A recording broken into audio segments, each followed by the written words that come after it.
Welcome to BDO World Hockey. In this edition, all the highlights from the Samsung Women's Champions Trophy, the world's top teams in Canberra, India's last line of defence getting behind the mask of Adrian D'Souza, and Generation Jamison, Canadian hockey's first family. But first, Luciana Aymar has been crowned World Hockey Women's Player of the Year for an unprecedented third time. The brilliant midfielder was voted the world's best by her peers and a panel of international coaches during the Samsung Champions Trophy in Canberra. She previously won the award in 2001 and 2004. Dutch star Mate Godery was named Young Player of the Year after standout performances at the Champions Trophy, the Junior World Cup and the European Nations event. There was also praise in Canberra for leading umpire Lynn Farrell, who was recognised at the BDO tournament dinner for her contribution to the game. Farrell, who's umpired more than 120 internationals, was awarded the prestigious Golden Whistle for passing the 100-game milestone. Fiji has hosted the Oceania Men's World Cup qualifying event in Suva and a concurrent women's event. The Fijians were no match for the competition provided by Australia or New Zealand, beaten 25-0 by the Kiwis and 26-0 by the Aussies. But the sport is growing in the South Pacific Islands.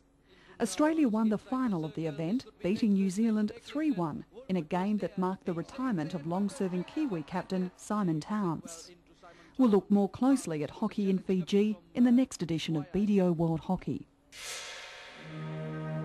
Canberra hosted the world's best at the Samsung Women's Champions Trophy, and the event started on a strong if controversial note with the defending champions the Netherlands taking on Argentina. The Dutch team went a goal up in just the 9th minute when Ellen Hoog pounced on a turnover to set up an opportunity that was converted by Sylvia Caris. Argentina had its fair share of attack but was held out by tight defence and the good work of goalkeeper Lysandra Ruva. The save, it's still there. But Las Leonas eventually broke through when the ball fell to the brilliant Luciana Aymar. The match was headed for a draw until the last few seconds, when a penalty stroke was awarded against Paula Vukojic for this reflex action with the glove. Penalty stroke. Poised, secures the win for the Dutch. Mate Parman's conversion was enough for the 3 points. Asian rivals China and Korea also met on day one in a dour affair that produced just a single goal from a penalty corner. She's tested again, it's deflected in. China on the board. Korea had their chances but failed to finish. Chance at the near back post, off the post, stays in play. Neither team would have been happy with what was generally a scratchy start to their respective campaigns.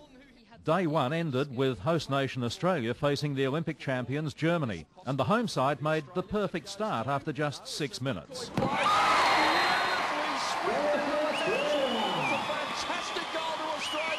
Germany could have equalised, but for strong defence led by goalkeeper Tony Kronk. Nice save from Kronk. The Aussies went 2 up in the second half when Germany failed to close down Nikki Hudson. Shoots, scores! Superb goal! And despite the best efforts of the Germans, the Australian defence held firm. What a save again, that is unbelievable! Argentina and China started the second day of competition with Las Leonas first to score through Maria Hernandez. Reversed again, Argentina on the board. Luciana Aymar set up the second goal for Maria Delia. There's another shot on goal, and the reverse stick is in, it's the second. And Argentina wrapped up their first win of the tournament with a third goal from Alejandro Gullo. The reverse stick comes in, it's a third. Last year's Champions Trophy and Olympic finalists, Germany and the Netherlands, are traditionally close competitors. Not so in their clash on day two. The Dutch a goal up after just 50 seconds. Cross in, and it's an early goal. The Dutch are on the board within And they had a second just 3 minutes later. second. The keeper's reaching back, but it is a second. The second half saw the Netherlands dominate. 4 goals in the first 14 minutes. And deflected in for a third. Another goal for Holland. A decisive runner. Good flick ball. Van Haas couldn't keep it down. It's back. 6 goals and 6 individual goal scorers. Germany were demoralised, but found something special from Maike Stokel. And the ball's in the net. It's a German goal. But if that restored some German pride, there was more pain to come. First from Mate Goderi, Sends it out wide. and then an 8th goal to the Netherlands as Saskia Fuchs netted her 2nd for the game. Now she'll bring it in the air. That's another goal.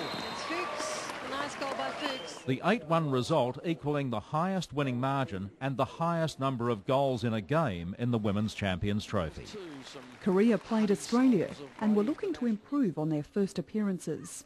They had the better of the first half, but couldn't pass Hockeyroos goalkeeper Rachel Imerson. Another chap. Imerson comes out to effect a good save there. Still a possibility. A big chance here, but Imerson with the save at point-blank range from... The Aussies opened the scoring early in the second half. Smith couldn't quite trap it. She's going to drive it. They go! Super goal from Karen Smith. Made something out of nothing. At the other end, Imerson was still in control. Here's the chance now. A great save again from Rachel Imerson. And while Imerson was brilliant, Korea's goalkeeper Jung Moon made a critical mistake that gifted Australia their 2nd goal. Korea and the Netherlands started day 3, and the Dutch women opened the scoring in the 11th minute. Lammers, goal! Beautifully played from the Dutch. Korea struggled to penetrate the Dutch defence, and when they did, they were foiled by Lisanne de Roeva. Goal! Terrific save from Lisanne de Roeva. The defending champions doubled their lead through Sylvia Karesh just after half-time. Here's a chance for Karesh, and it's in. Karesh with the goal. And they made it 3-0 on a Korean turnover. Of precision indeed, and it's a goal for Lammers, her 2nd. Australia and China had the middle game on day 3, a scrappy affair for the Aussies, who owed a lot to their goalkeeper Tony Cronk. Oh, and a great save from Tony Cronk. Gets a tap on the backside from Nikki Arrold. Finds a player, and out comes Cronk and cleans up. The host nation played much better after half-time. Oh, it's off the post. They scored the only goal of the game in the 47th minute. Skirving. That's in. Germany met Argentina in the final game on day 3, and Soledad Garcia showed why she's one of the best strikers in the game. Now the shot goes in. Sensational skills. And she was on hand for the 2nd goal just after half-time. And the mistake comes in the shot. Beautiful foot side and it's swung into the back of the nets. And again for the 3rd, playing the decoy role for Luciana Aymar. Here's Aymar. Drills it in for 3. With the Germans heading for their 3rd consecutive loss, they pulled one back to make it 3-1. Can she swipe one in? The cross goes in. There it is. From By day 4, the Netherlands were strong favourites and China was struggling. The Dutch could seal a place in the final with a win, but lost key playmaker Fatima Moreira de Mello after just 7 minutes. A loose ball goes straight into Moreira de Mello from a skipper. China held the Netherlands for most of the first half and mounted their own attacks. Here's Gow with a reverse stick shot. But it was the Dutch who opened the scoring. It's a change up and deflected in beautifully by Hart. But their lead lasted just 2 minutes, thanks to Tang Chung-ling. Oh, Tang Chung-ling, excellent work. Tang Chung-ling. Both sides had chances in the second half, and the Netherlands looked more threatening. But China were well served by Zhang Yimen and held out for a well-deserved 1-1 draw. I think the shot was on target. Korea and Germany were looking for their first win of the tournament, and in Korea's case, their first goal of the tournament. And it came early in the game. Beautifully taken. But their joy was short-lived, about 60 seconds. Germany looked to have taken the lead midway through the second half, but the goal was disallowed and the game appeared headed for a draw. But Germany earned a penalty corner on the siren for full time. And it's in. Oh, Germany with time all gone. Australia and Argentina played the last game on day 4, and the South Americans gained an early advantage. It comes in and it's in the back of the net. A superb strike. Luciana Aymar was starring for Argentina and almost doubled the lead midway through the second half. Watches her. Oh, here's Aymar again. It's a 40-metre run. Aymar still going. Impeded. Still going, Aymar. Looking for the shot. Oh, it's there from Aymar. Reverse stick. Slam. Iverson save. Brilliant. But the Australians lifted their performance and earned their first penalty corner late in the game.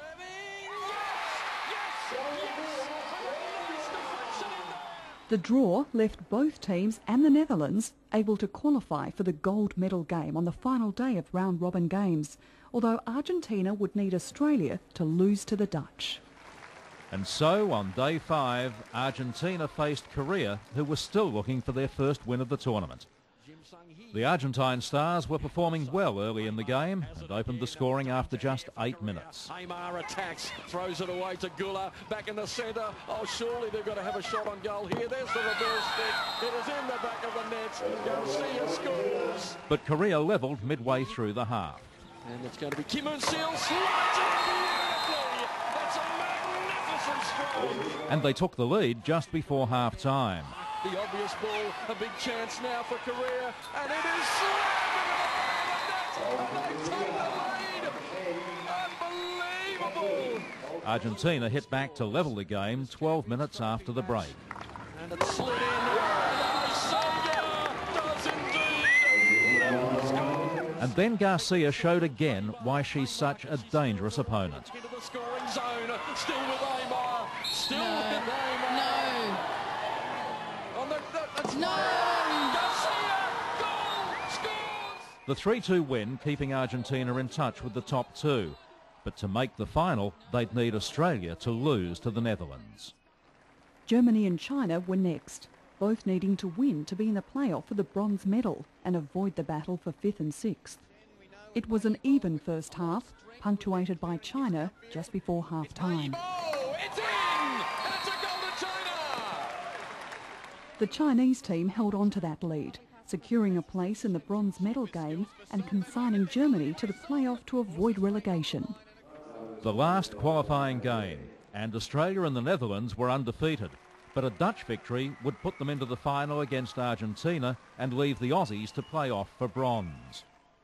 The host nation was first to score with a lucky lob from Madonna Blythe. Spoons it in there, and there's a battle, and the swing. But the lead was short-lived. And now here's a chance for the breakaway here. Karras 1-on-1 and pumps it in. The Dutch had rested 2 of their key players, and it showed in the second half as Australia made sure of their place in the gold medal game. Australia's a Halliday, the butt stick, there's the deflection, and Hollywood's there. It's in the net. To take a 3-1 lead, it's Skirving. Oh yes! Oh yes! It's a Skirving special. The Australians remaining undefeated to finish ahead of the Netherlands, and the same 2 teams to meet in the final a day later. Coming up on BDO World Hockey, highlights from the final day of the Samsung Women's Champions Trophy. And behind the mask, Indian goalkeeper Adrian D'Souza talks about restoring Indian glory.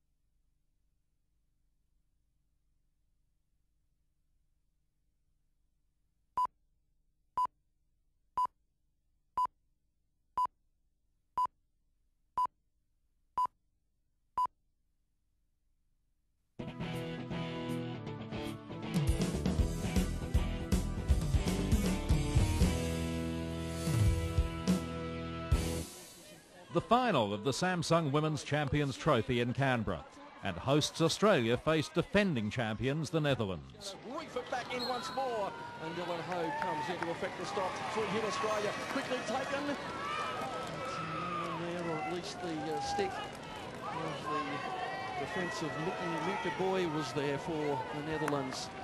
Now swatted back to Emily Halliday. Numbers weaving, the runs are being made in the circle. Good build up again. Arrold feeds it away to Sanders. Sanders slides it in. Give it a deflection, it's there! Oh yes, Wendy Alcorn has scored!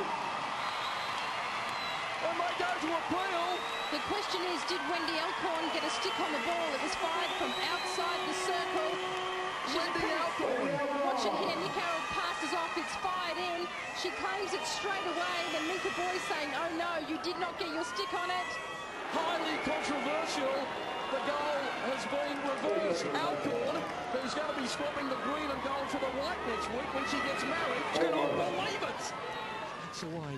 Gives it to Yiska Snooks, and Snooks feeds it away to Lammers. Oh, there's a brilliant read on the save. It was a magnificent hit, a sliding deflection from Sylvia Karish, but what a save again from Iverson.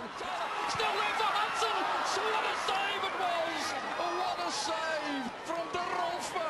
She's come up with brilliance with 1 second remaining. 0-0 at full time and after extra time. The teams went to penalty strokes that went all the way to sudden death. Can it be the save to win the Champions Trophy?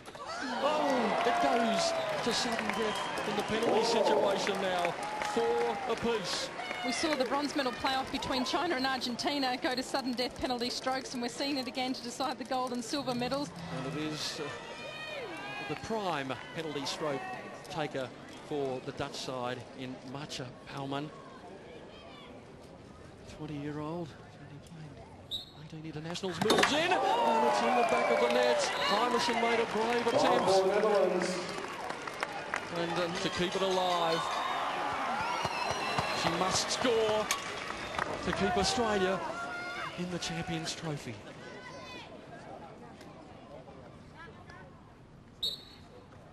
It's saved! It's the win to the Dutch! The Netherlands getting up to win consecutive Champions Trophy tournaments and their 4th overall. Winning it for a 4th time! So the final standings in Canberra saw the Netherlands with the gold medals, Australia the silver and China with the bronze after beating Argentina, also on penalty strokes. Germany finished 5th and Korea was 6th and will miss next year's event. The Australian men's team hold top spot on the Sahara World Hockey rankings going into the Champions Trophy event in Chennai. The Netherlands are second after reaching the final of the European Championships in Leipzig and sit less than 100 rankings points behind Australia. Germany slipped to third after failing to defend their European title.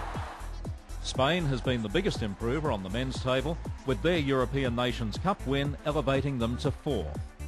Pakistan are currently 5th and their Asian neighbours India are 6th, but both can gain points in Chennai this month.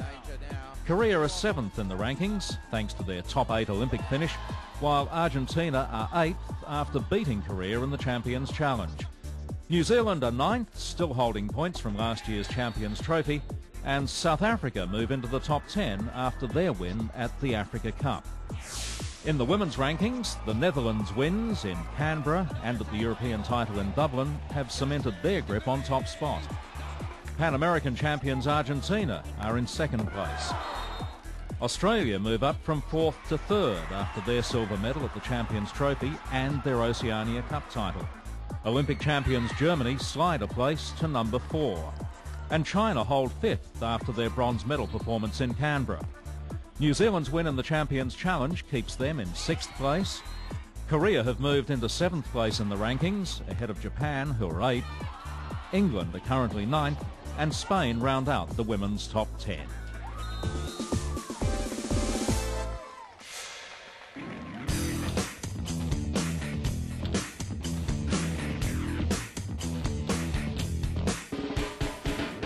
Meet Adrian D'Souza, a young man with a mission to take India back to the top of world hockey. Saved, crowded circle, D'Souza did well. His goalkeeping is sometimes controversial. Since his debut last year at senior level, he has surprised many people with his style of charging down penalty corners. We do have a tactics and we do prepare for it, but basically it's the speed that is very important.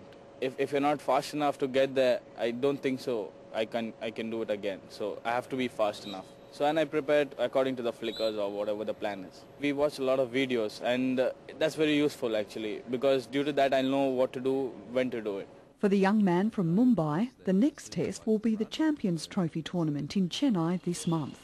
The city is hosting the Champions Trophy in India for the first time since it was staged there in 1996, when Chennai was known as Madras. It's India's first major tournament in almost 10 years. D'Souza's aim is to make India #1 in the world. India dominated the hockey world from the 1920s to the 1950s, but last won an Olympic medal in 1980. Well, about the past glories, let's say like we are the leading country in Olympic medals for hockey, and well, that's a great note for us. To keep up to that, we are fighting right now. We are really not struggling, but we are not in that same league. So I am aware about the past. Only thing, the present and the future, it depends on us. So I will do my best to get the glory back again. He's got good confidence and he's very agile. And I think he's a person who has learned so many things on the penalty corners, the most important, which most of the former goalkeepers are missing. I had spoken to him several times, and he has told that he has studied a lot of penalty corners, especially on the variations they make, especially the flicks they make. Because some people make on the left corner, on the right corner. So he is ready to face any sort of techniques, new applications, what the penalty corner flicker does it. That's a good sign for Indian hockey and for the goalkeeping. And he's very confident. Confident and brave, a quality admired by his teammates. It makes such a world of difference when the goalkeeper gives a sort of a life to the team. Sometimes an almost sure goal. He's brought us some spectacular saves at very crucial times for us and kept us in the game in many occasions. And yeah, we owe a lot to him, and hopefully the on-field players can pay back what he has given us over the last 1 year or so.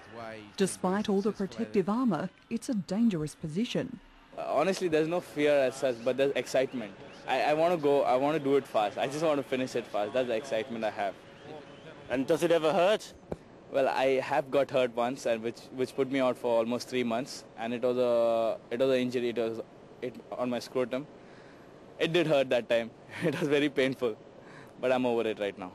Just as well, he'll face the likes of Dutch corner specialist Taki Takema in Chennai. It's quite a nervous situation, but I also enjoy the fact that, when I'm pretty confident when I charge. So I know that I'm going to save it. And when I do, it's a great feeling. So I have to move my hands or, just give the looks like, yeah, I've done it. That great feeling mixed with great pride. Playing for India, it's more like, it's like an honor. It's like a pride. As a kid, I always had that thing. I wanted to wear the tricolour jersey and represent my country. Well, today that I'm doing that, I want to keep on doing it and also get glory to my country, get good laurels to my country.